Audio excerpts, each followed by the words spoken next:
Em primeiro lugar, quem era Jó? Por causa da área que ele morava, muitas pessoas olhavam para ele como se fosse somente uma fábula. O Jó que viveu na terra de Uz. Mas Jó era o filho de Isacar, o neto de Jacó. Em algum lugar lá, Isacar, que ele queria matar José. Que não conhecia Deus, mesmo que ele viveu no lar de um dos grandes homens de Deus que já viveram, Jacó. Mas em algum momento na vida deste homem, talvez depois que ele chegou no Egito e falou com José, aquele que, junto com seus irmãos, queriam matá-lo. Mas houve uma mudança na vida de Isacar. Você diz, como que você sabe disto? Eu sei porque Jó não podia, ter se tornado o que ele se tornou se ele não tivesse um pai que o apontou para a direção certa. O livro de Jó é, sem dúvidas, o livro mais velho na face da terra. Foi escrito provavelmente por Moisés junto com Jó. Provavelmente antes que Moisés foi para o Egito para entregar os filhos de Israel. Porque Jó estava vivo muitos anos junto com Moisés. E a coisa mais linda deste livro, talvez eu devo dizer a coisa mais estranha sobre este livro, o livro de Jó, o primeiro livro escrito dos livros cananeus da Bíblia, está na Bíblia aí, é a palavra de Deus. Foi escrito para falar da santificação dos santos e não a conversão do pecador. Deixa eu dizer de novo. Deus, sabendo que isto era tão importante, o que o Lauren vai ensinar amanhã de manhã e que o Dave vai falar às 14h, que o Espírito Santo, ele achou que era tão necessário, tão significante, tão importante, que o primeiro livro escrito que vai para as Escrituras tinha que falar sobre o processo da santificação do santo e não a conversão do pecador. Estranho, muito estranho. Eu fiz uma declaração aqui na quarta-feira, há um tempo atrás, e houve um silêncio aqui do povo que estava aqui. E eu vou dizer de novo, e eu não falo rudemente, mas, e as pessoas na qual eu falo agora, eu falo daquelas que amam a Deus. Eles não são aquecedores de bancos hipócritas, eles amam a Deus em todo este mundo. Mas a verdade é que a maioria dos cristãos hoje não sabem como viver para Deus. Agora, muitos me ouvindo dizer isto, eles vão, o que você quer dizer? É claro que eu sei como viver para Deus. E automaticamente, se você perguntar como, eles começam a enumerar várias obras. Você está entendendo? Estas obras podem ser muito importantes, mas não tem nada a ver com viver para Deus vitoriosamente contra o mundo, a carne e o diabo.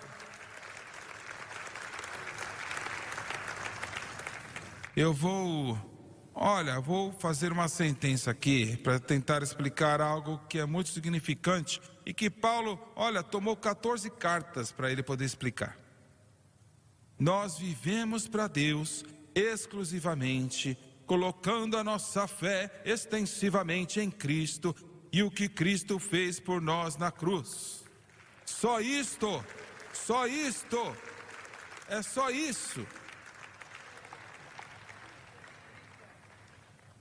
De algum momento no portal da glória, quando o Senhor Jesus, olha, Satanás apareceu com um grupo de anjos justos, e talvez poderiam ter até demônios lá presentes. Talvez poderiam haver outros anjos caídos. Quem que é Satanás? Quem é o maligno? Muito tempo atrás eu tive um sonho. Um sonho que eu e a Francis estávamos num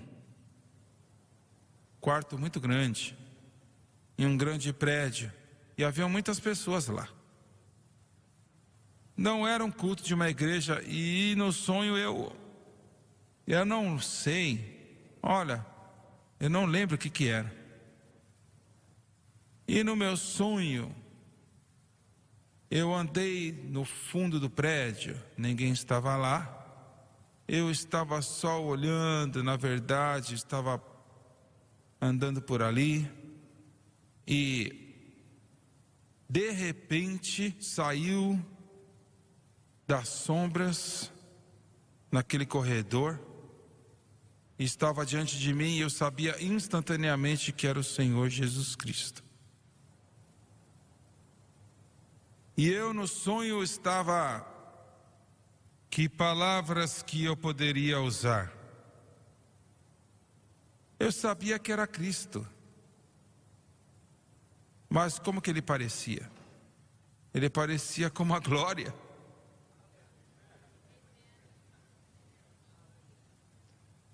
E não houve medo em mim, nenhum medo. Ele estava lá por alguns momentos olhando para mim e ele falou e disse: venha, eu quero lhe mostrar algo. Eu fui atrás dele, ele continuou andando em um outro corredor. E ele parou no meu sonho, na frente de uma porta que levava para uma outra sala. Ele nunca disse nada e ele abriu a porta. E eu vi uma pessoa que parecia um homem, de pé, do lado lá no fundo do quarto, olhando pela janela. E, de alguma maneira, instantaneamente eu sabia quem que era. Eu disse: esse aí é Satanás, não é? E ele disse: sim, é. E no meu sonho eu comecei a chorar amargamente. E eu disse: esse é aquele que me causou tantos problemas? Ele disse: sim, sim. E fechou a porta. E o sonho acabou. Mas o que tudo isso quer dizer? Eu realmente não sei. Honestamente eu não sei. Mas eu sei do seguinte: todas as vezes que existe um sonho com o Senhor Jesus Cristo no sonho, algo é muito importante.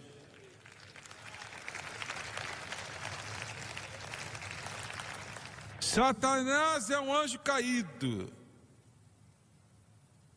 Ele foi criado por Deus como se não o anjo mais belo que Deus havia criado. Ele foi criado por Deus, possivelmente como o anjo mais sábio, o mais alto elevado nível de educação que Deus deu para um anjo. Você pode até dizer que pelo menos ele era um dos, se não o anjo supremo que Deus criou. E ele serviu a Deus em justiça e santidade por um número indeterminado de tempo. E eu não sou um erudito escolar da Bíblia, mas eu estudo bastante, e muitos eruditos creem que ele dominou esta terra bem antes de Gênesis 1, trazendo para um estado habitável. E em algum momento lá atrás, olha, os anjos têm também o livre-arbítrio. Em outras palavras, eles podem dizer sim ou não. E ele se exaltou no seu próprio orgulho. Ele se exaltou, a Bíblia diz que ele se exaltou como rei do orgulho. Se exaltou no seu orgulho e liderou uma revolução contra Deus, e foi tão poderosa que 1/3 dos seres angelicais da criação de Deus se juntaram a ele. E hoje você, como um crente, você é oposto a principados e potestades e dominadores deste mundo tenebroso e forças espirituais da maldade nos lugares celestiais. E deixa eu falar em um momento. Você está contra anjos poderosos. Olha, e Satanás também. Você está contra espíritos demoníacos e poderes das trevas, que matam, roubam e destroem. E você pode obter vitória contra estas coisas, assim como Davi vai ensinar amanhã à tarde, e somente de uma maneira. Você não pode fazer com a psicologia humanista. Você só pode obter vitória confiando naquele que derrotou todo anjo caído e Satanás, todo o poder das trevas.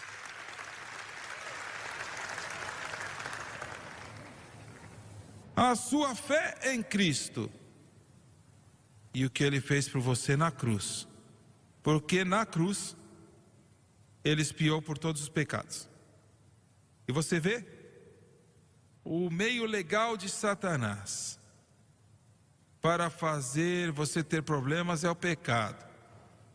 Ele tem um direito legal de matar, roubar e destruir, se há pecado na sua vida. Mas Jesus Cristo expiou por todos os pecados há 2000 anos atrás.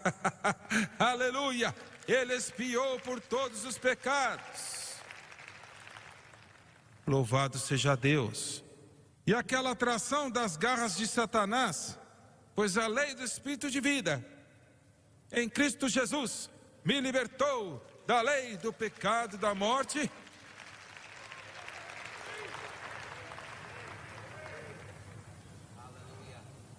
É isso que está contra você. Mas você não tem que temer. Glória a Deus. Maiores, olha, Satanás foi derrotado. Glória a Deus. Você pode dizer, mas por que Deus permitiu que ele fosse para o céu? Por quê? Por que o Senhor, olha, não vai lançá-lo lá no abismo e depois no lago de fogo? Por que está demorando tanto tempo para fazer isso? Paulo diz que é um mistério. Mas eu sei do seguinte: qualquer coisa e tudo que Deus faz está certo. É certo. E Deus, ele encara o maligno e disse: consideraste o meu servo Jó?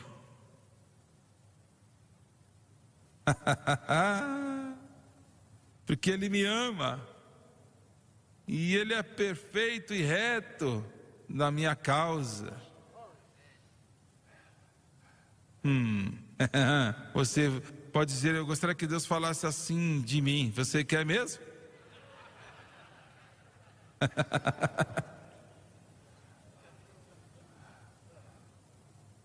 E Jó diz, não, o diabo disse: ele te serve. Eu sei, conheço Jó. Ele te serve, diz que te ama, né? Mas você tem que entender, ele tem 7.000 ovelhas. Ele tem 3.000, esqueci o nome lá. Igual o facelift. E ele disse: esta é a razão porque ele te serve, porque ele é um dos homens mais ricos no mundo hoje, e você fez ele assim. Isso está certo. Deixa eu te ajudar com um negócio aqui. Deus quer abençoar o seu povo. Eu quero que você entenda, eu quero que você entenda no seu espírito. Deus quer abençoar você, Deus quer te tocar, Deus quer te ajudar, Deus quer dar bênçãos para você. Ele quer abrir as janelas dos céus, Deus quer derramar bênçãos sem medidas, abundantes, que você não vai ter espaço para recebê-las. Deus quer te abençoar.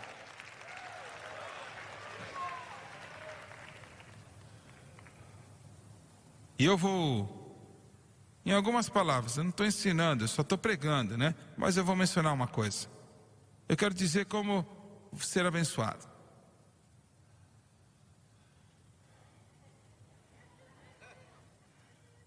Não há, deixa eu usar uma palavra agora dura, não há nenhum de vocês aqui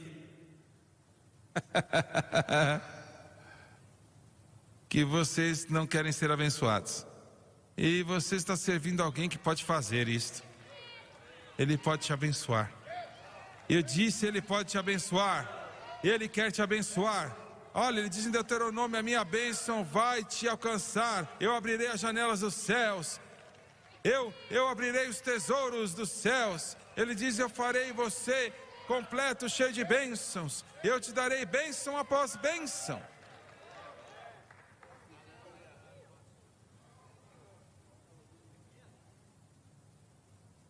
Número 1. Coloque a sua fé em Deus, em Jesus Cristo, o que Ele fez por você na cruz do Calvário. Porque é assim que o Espírito Santo trabalha. É isso que o Lauren vai falar amanhã de manhã. O Espírito Santo trabalha através da obra consumada de Cristo. Coloque a sua fé em Cristo, que Ele fez na cruz. Número 2. Agora que você está falando amém, vamos ver se você vai manter o amém. Pague o seu dízimo.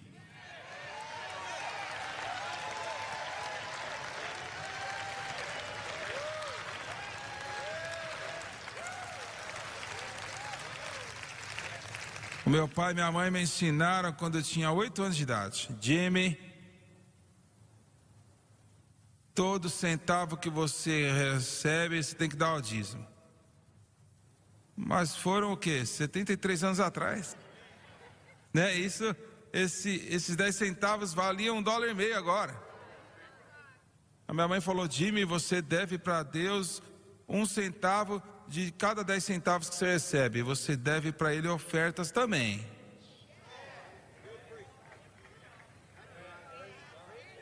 Você dê para Deus o que pertence a Ele e não fale de fazer isto. E entrou no meu espírito.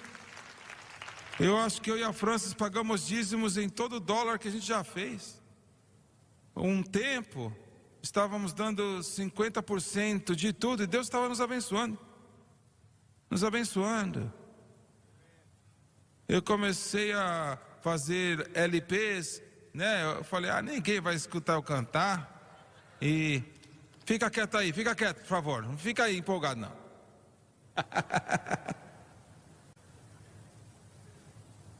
E eu estava em Memphis, no Tennessee, na casa do Jerry Lee Lewis. E você que tem menos de 50 anos, você não sabe nem de quem eu estou falando. Mas ele e o Elvis, o Jerry era o número 1 uma semana e o Elvis número 1 a outra semana. E tudo mais. E ele disse para mim: por que você não faz um álbum? Falei: bem, eu não tenho dinheiro para fazer um álbum. Ele falou assim: eu posso te ajudar. Falei: como?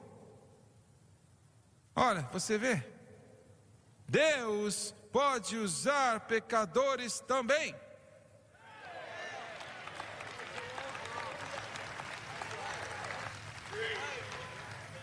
Ele falou assim: eu posso pegar Som Estúdio, gravar para você. Era o maior estúdio no mundo naquela época. E eu te dou os melhores músicos, não vai te custar nada. Eu falei: Senhor, esse negócio parece bom, hein?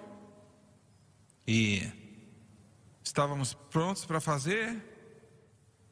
O telefone tocou e falou assim: irmão Swagert, ele não é um membro da União dos Músicos, então ele pode cantar, mas ele não pode tocar o piano. Agora, eu vou tocar o piano.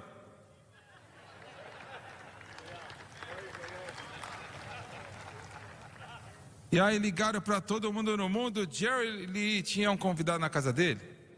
Ele era dono de uns grandes cassinos em Las Vegas e Nevada. E ele viu todo mundo no telefone e falou: o que vocês estão fazendo? Né? Ele gostava de música evangélica. O que vocês estão fazendo? Falei: bem, eu ia fazer um álbum, né, no Estúdio Sons, mas eu não sou membro da Associação de Músicos, eles não querem deixar eu tocar piano. Ele falou assim: ah, esse é o seu problema? Eu falei: sim. Ele falou: me dá 5 minutos, por favor. Ele era italiano.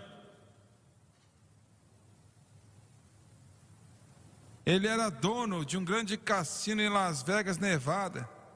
Eu não vou te dizer mais nada, você já sabe. Ele foi naquele quarto, 3 minutos mais tarde ele voltou. Eu falei: você pode ir lá gravar, não tem problema algum. E eu disse: o que você disse para eles? Falou: eu fiz uma oferta que eles não podiam recusar. Aleluia, aleluia, glória, glória, glória a Deus, glória a Deus. E eu fiz aquele álbum.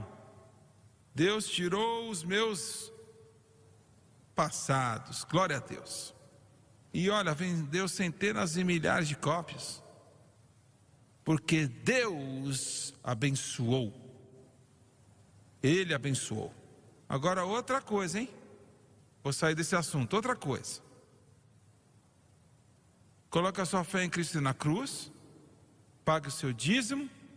E número 3, espere Deus te abençoar. Ele diz: provai-me, diz o Senhor dos Exércitos, se eu não vos abrirei a janela dos céus e derramarei uma bênção sem medida que não vai ter espaço para receber. Meu Senhor, alguém tem que estar feliz neste lugar.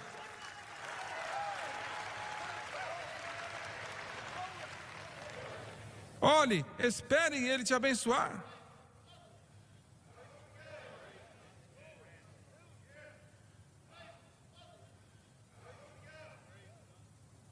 Existe um adendo aqui, né?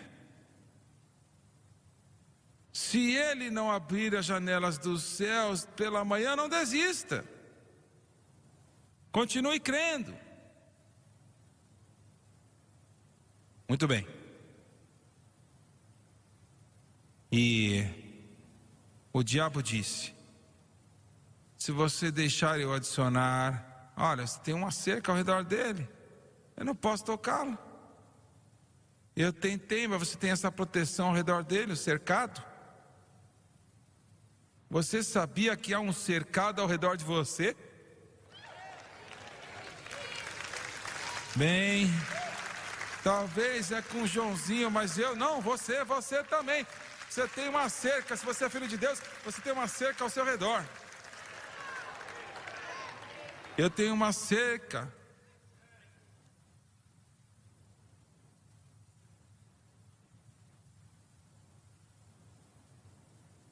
Eu não lembro o terceiro verso. Glória a Deus. E Satanás falou: coloque essa cerca aí, tira e eu vou destruir ele. Agora, é uma lição que você tem que aprender. Deus falou: tá bom, pode tirar, mas não toque-o. Ele perdeu todas as suas ovelhas, todos os seus camelos, os seus 10 filhos foram mortos. Pense sobre isso. Você quer dizer: não, isso não foi muito bom, né? Deus matar os seus filhos. Eu não sei o que Deus faz, é problema dele. E a única coisa que foi dito sobre os 10 filhos é que eles eram adultos. A única coisa é que eles estavam comendo e bebendo. Só que eles não valiam nada.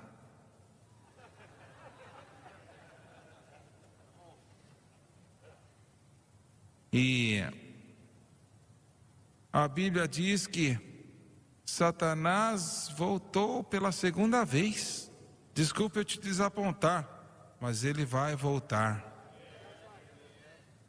Ah, mas eu comecei a crer na cruz, eu pensei que podíamos fazer isso e Satanás nunca mais ia nos atrapalhar.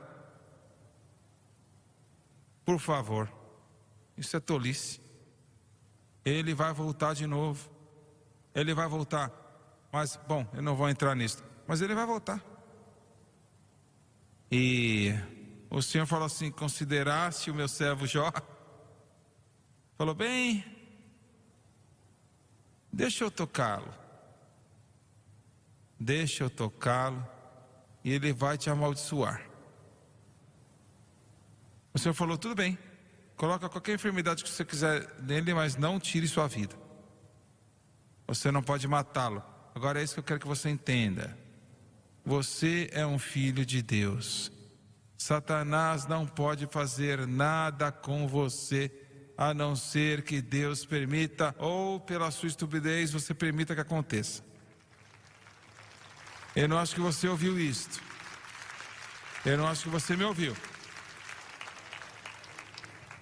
Se Satanás pudesse fazer o que ele quisesse, ele mataria cada um de vocês, todos vocês que servem a Jesus Cristo, ele mataria. Você nunca sairia dessa igreja. Mas ele não faz porque ele não pode fazê-lo. Ele não pode fazê-lo. Glória a Deus. Glória a Deus. Glória a Deus. Aleluia. Agora, pense no que eu acabei de dizer. Ele só pode fazer o que Deus permite que ele faça. E Deus vai permitir ele fazer por várias razões. Número 1, a nossa própria estupidez, né, nos coloca em apuros. Muitas vezes. Mas há uma cerca de proteção. Você diz: mas a Escritura diz que Deus abençoou Jó e toda a sua casa. Talvez haja alguém aqui, eu sei que existe pela televisão, seja o que for, que você é o único membro da sua família que é salvo. Deixa eu te dizer, toda a sua família, eles não sabem, mas eles são abençoados por causa de você.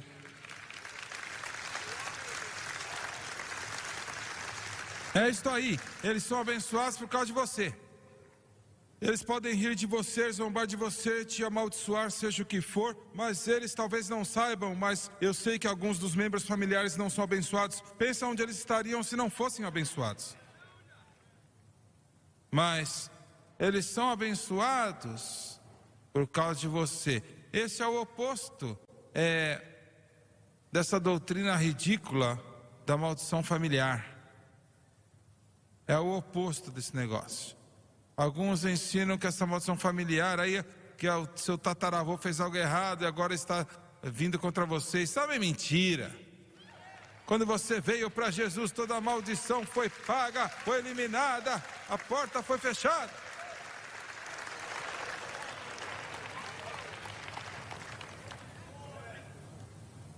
E o Jó não tinha mais nada, e feridas em todo o seu corpo, perdeu tudo que ele tinha, a não ser a sua vida e a não ser a sua fé em Deus.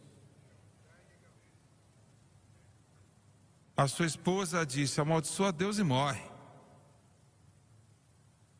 Isso é ruim, viu?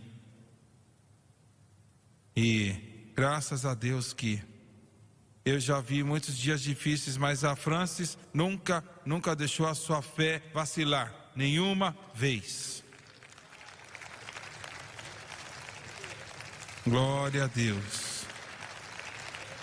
E então, Jó, a resposta de Jó foi: o Senhor deu e o Senhor tirou, bendito seja o nome do Senhor. Agora pense nisto. Deixa eu te dizer uma coisa: existem milhões de cristãos, milhões em todo o mundo, que culpam a Deus pelos seus problemas. Eles culpam a Deus, eles falam da psicologia humanista para perdoar a Deus. Isto é uma blasfêmia. Deus nunca fez nada contra ninguém, em nenhum momento, em nenhum lugar. Está errado, nunca. E se Ele permitir você passar por uma tribulação, você vai sair melhor do que nunca antes.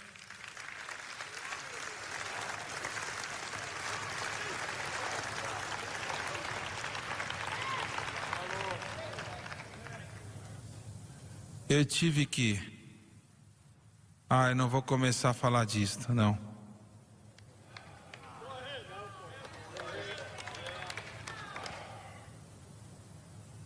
Existe um ensino que diz que você tem que se perdoar. Não, quando você pedir para Deus perdão, se confessar o seu pecado, Ele é fiel e justo para te perdoar o pecado e nos purificar de toda injustiça. Essa mentira de perdoar-se a si mesmo e perdoar a Deus é só isso, é só uma mentira. Entregue os seus fardos ao Senhor e deixe lá. Glória a Deus.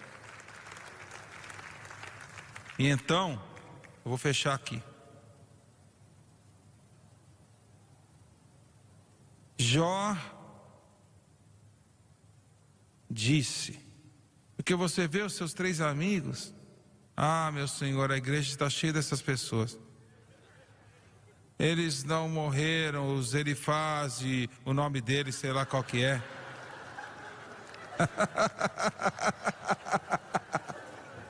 Os nomes estranhos que eles têm. Não vale 2 centavos, idiotas. Cabeça dura, cabeça de batata. Você já encontrou alguns desses, né? Eu sei. Eu pensei, Senhor, me ajuda meu irmão aí, não derrubá-lo, mas para levantá-lo. Olha, para ele voltar a ficar de pé se for necessário. 3 amigos, que amigos, grandes amigos. Deixa eu te falar uma coisa.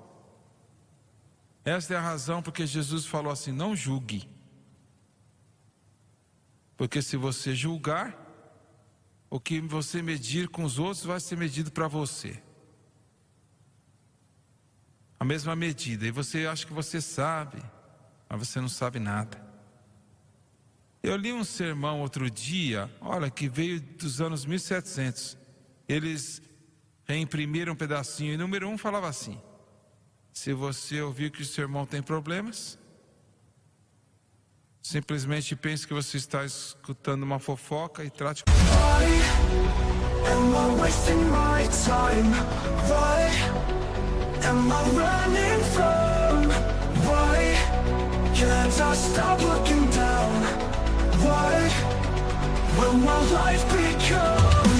Great heartstrings by and the schools are nowhere new. My pocket drunk, but I keep looking out at you. Why am I wasting my time? What am I running from? Boom.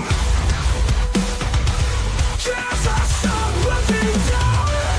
Will my life go on with my screen? Like the heartstrings pulling and the scrolls are nowhere new.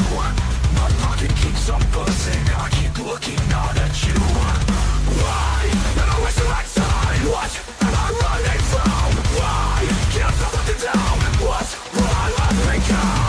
Como fofoca. Número 2. Se você acha que você sabe tudo o que está acontecendo, será que você conhece a batalha espiritual que está acontecendo? Número 3. Se você fosse colocado na mesma posição, será que você teria feito algo melhor? Ou até como ele? Você ouviu isto? E Deus apareceu para Jó. Não escutamos muito disso, mas ele apareceu para aqueles 3 patetas também. E ele disse para eles: olha, Jó, ele está certo e você não. Você pega esses animais que Jó ofereceu em sacrifício, olha, e eu vou colocar você lá. Senhor, onde está o cordeiro? Mas Jó, escute, Jó teve que se arrepender também, viu? Ah, mas eu não entendo, o que você quer dizer? Ele teve que se arrepender também. Eu vou te dizer como ele se arrependeu. Ele se arrependeu não somente, das coisas ruins, mas ele se arrependeu das coisas boas que ele tinha colocado a sua fé também. Escutou isso? Vou falar de novo. A igreja tem que se arrepender não só das coisas ruins, seja o que for, mas também tem que se arrepender das coisas boas. Não são que as coisas boas, ora, são ruins, é a nossa fé nestas coisas que é errado. Mas se você notar, Deus, Ele acertou toda aquela bagunça e deu para Jó o dobro de tudo que tinha sido tirado dele. Glória a Deus, aleluia. 2 vezes mais. Olha, acertou os amigos, acertou todas as coisas, porque Deus é capaz de fazer isso. Eu tinha um primo, o irmão dele era de uns homens, uns pregadores mais santos que eu já conhecia. Ele agora já faleceu, os 2 já faleceram. Mas esse primo, eles eram irmãos, ele não vivia para Deus, e ele ficou viciado no álcool, e ele bebia tanto, que o seu intestino foi corroído, ele tinha hemorragia. A última vez que ele foi levado para o médico disse assim: se você ficar bêbado mais uma vez, não volte. Não tem para que você voltar, não há nada que eu possa fazer. Você vai morrer. Você vê, a prisão do pecado é tão poderosa. É tão poderosa que mesmo quando os médicos dizem, olha, ele estava cuspindo sangue, ainda assim ele não podia resistir. E, olha, de si mesmo, ninguém pode fazer nada. Mas Deus pode libertar o cativo. Glória a Deus. E ele, através daquele vício, olha, eu nunca bebi algo na minha vida, então eu não sei como é que é o sabor e o que faz com você. Mas aquele vício era tão terrível que ele comprou uma outra garrafa de uísque, bebeu metade da garrafa e o seu intestino começou a sangrar de novo. E ele estava tão fraco que ele não conseguia se levantar. Aí ele caiu no chão, ficou sozinho e ele se arrastou no seu próprio sangue até um telefone e derrubou o telefone. e ligou para a mãe dele, que era uma mulher de Deus, a irmã da minha mãe. E ele falou: mamãe, eu estou morrendo, por favor ore. E ela só tinha a 3ª série de educação, mas ela sabia como orar. Ela sabia como orar. E naquele telefone ela clamou e aquele sangue parou. Glória a Deus. Aleluia. E ele está no céu hoje. Mas ele não foi lá como resultado da bebida, não. Glória a Deus. Deus é capaz de acertar as coisas tortuosas, não importa o que é. Vamos ficar de pé, por favor. Em nome de Jesus Cristo, pedimos amém e amém. Well, what a fellowship, what a joy divine.